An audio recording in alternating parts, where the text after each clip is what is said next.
are new to my channel, welcome, and if you like classic rock, anything classic rock news, I like to talk about it. I like to talk about classic rock news, and hopefully you stick around, you hit the subscribe button, and you like it. And I gotta take these, I'm just trying to pretend I'm smart because I have a Harvard shirt on. And I can't see worth a darn out of these glasses. So you know what? Let's go! Classic rock news, here we come.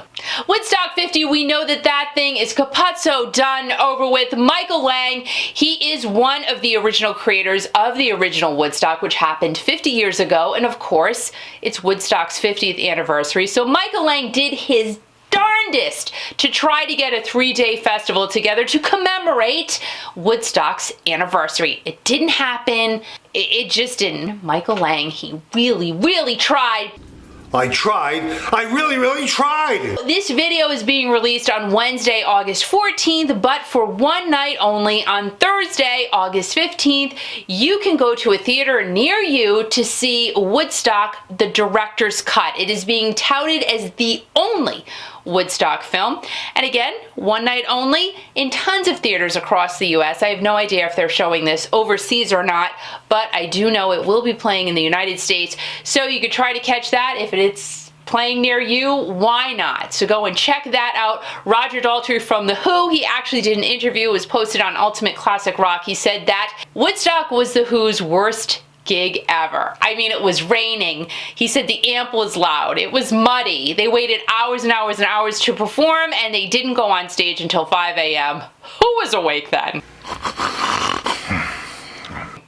Let's think about that for a second. Creedence Clearwater Revival, their portion of them performing at Woodstock was not even in the Woodstock film because they didn't like how it came out. They didn't like how they performed. Supposedly they didn't feel that they connected with the audience. So Creedence Clearwater Revival was actually Roger Daltrey's highlight of Woodstock. So again, bad for The Who. He said it wasn't a great show. He loved the performance of Creedence Clearwater Revival. So happy 50th anniversary to Woodstock. So speaking of festivals, let's roll it back just a little bit. I feel like I'm at Walmart doing a rollback, but this past weekend, Cannafest in British Columbia.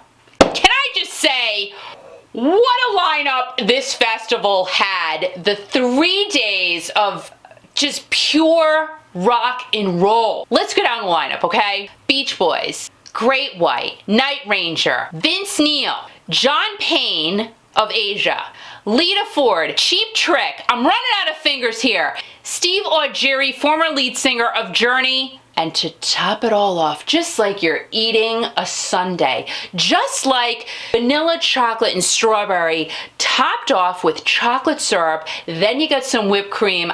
I prefer chocolate jimmies. Those are on top. Maybe a cherry, maybe two. On that tippity top. Who performed last? My Bretty. My Bretty, Bret Michaels. Yes, he did. He showed everybody nothing but a good time at Cannafest as well as everybody else. And let me tell you, I'm not sure if it started raining before Steve Augeri and his amazing band got on stage. Steve is out there with the rain, just, the water was just falling. It wasn't rain, it was water just coming out of the sky. Kind of like Flashdance. I was waiting for him to maybe get a chair and just do that. Don't throw that water on me. Because it would have been perfect, really. It just seemed to be an amazing festival. Why don't we have one of these festivals here in the United States? Do a Cannafest here with that exact same lineup. Well, all right, let's talk about this for a second. Maybe Lou Gramm would do it. Maybe we could have Lou in there, and maybe, just maybe, Steve Perry would do it. Doubt it. Just thinking about it and talking about it and throwing it out there, you never know. I totally think a Cannafest in the US should totally happen next year. What do you think? So we talked about amazing Cannafest. Ace Frehley, formerly of Kiss, he is out there doing his thing. He's doing a ton of gigs. You know, he's not going to be on the End of the Road tour with Kiss, but Ace is doing just okay. And it was just announced that he will be doing Cruise Fest. Now that is a fan party put together by fans, basically, before the Kiss cruise. But the different thing about Ace performing at Cruise Fest is that he will be performing with his former band, Comet. Yes, he will. Now, Comet actually did get together last year and the year before. It's nothing really new for them. It's not as if they hadn't gotten together in the past decade or something like that. Fans do love it, and they do want to see Ace Frehley with Comet, so it's very exciting news for Kiss fans for sure. And also on the list of performing at Cruise Fest will be Bob Kulick, John Corabi, and Sebastian Bach. I mean, who doesn't love themselves some Sebastian Bach? So he's going to be there too. He'll be performing Skid Row's debut album in its entirety. That's what he's been doing this summer. And he actually did work with Ace on Anton Fig's album, and they did the song together, Know Where You Go. So Ace and Sebastian have worked together before. They are no strangers to each other. So that will be amazing for Kiss fans. Ace Frehley, Sebastian Bach, John Corabi, and Bob Kulick at Cruise Fest, and that is coming up on October 28th and 29th of this year. Can you get your tickets? Or they're probably sold out now. I mean, this news just came out about Ace. It's probably done. Probably sold out, but I don't know. I'll find a link and I'll link it in the description box for Cruise Fest. I wanna rock and roll all night and party every day. So there were some mishaps last week, some rock and roll tumble and stumbles, and thank goodness everybody's okay, but let's just go ahead and get into what happened. Joey Kramer, the drummer, that's why I'm not a drummer, because I'm terrible. But he's the drummer for Aerosmith, August 8th and 9th at the MGM in Maryland. Unfortunately, day of concert, Joey fell and twisted his ankle, so he could not perform those two shows, but he is doing A-OK right now, and we roll or tumble or fall flat on our backs onto Steven Tyler. Something fell. I don't know if something fell though. Oh, before I get into that, let me show you what is new in the studio this week. No, we'll talk about Steven. Let's talk about Steven, then we'll go into that. So Steven Tyler, he was singing Walk This Way. I don't know if he was thinking about Joey. He was like sad or something, because that's the night Joey couldn't perform.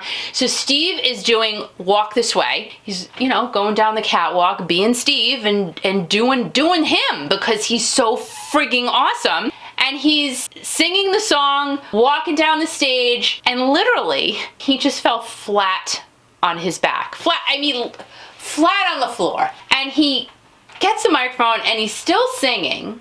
I will link that video. It's pretty amazing. He's still singing. He gets up, and he just keeps going. And honestly, he made it look like it was meant to happen.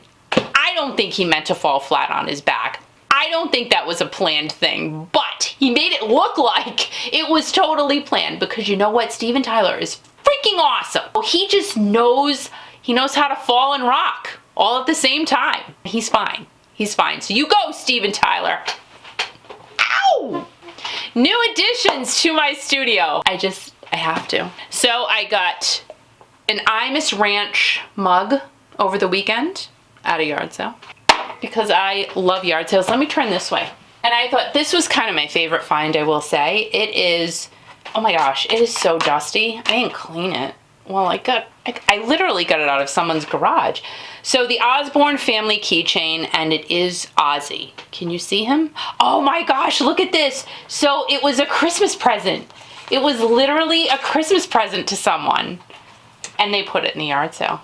So that's okay, I have it. I paid 50 cents for it. Now Ozzy is part of Kiki's recording studio. Stay there, Ozzy. Right, can you, Ozzy? Okay, thank you. So there he is. And on the Foreigner front and the Journey / Steve Perry front, shh, it's quiet. It's really quiet. Haven't heard a thing. Nothing's going on. This video comes out on Wednesday, August 14th. Guaranteed, the minute I post the video, there's going to be all kinds of Foreigner news and all kinds of Journey news, and I'll have to do a new video. But we'll see. Hopefully there's some new news, because there's nothing going on right now. But you know what I say, if it's really, really quiet, that means something's going on, something's bubbling up, something's brewing, and I can't wait to find out what it is. There's totally something. We'll find out really soon, I'm sure. So guys, thanks so much for hanging out. Have a great day, a great night, a great weekend, a great everything. And as always, remember, most importantly, well, thank you for watching. That's kind of important. And you know what? I'm going to do a giveaway as soon as I can get me to 200 subscribers. Let's try. Let's push the envelope here. I promise I will go through all of my subscribers and I will give away a $50 Visa gift card, because you know what? This is fun. I have nothing else to do, so I like to basically sit here and talk to you about classic rock. So let's have some fun with it. Let's try and get me 200. Let's try and get me to 200 subscribers to get a $50 Visa gift card. Why not? You could use it anywhere. Let's go. Pick me! Pick me! Pick me! Let's do this. Thanks so much, you guys. Thank you. I appreciate you. And remember, most importantly, to keep rockin'.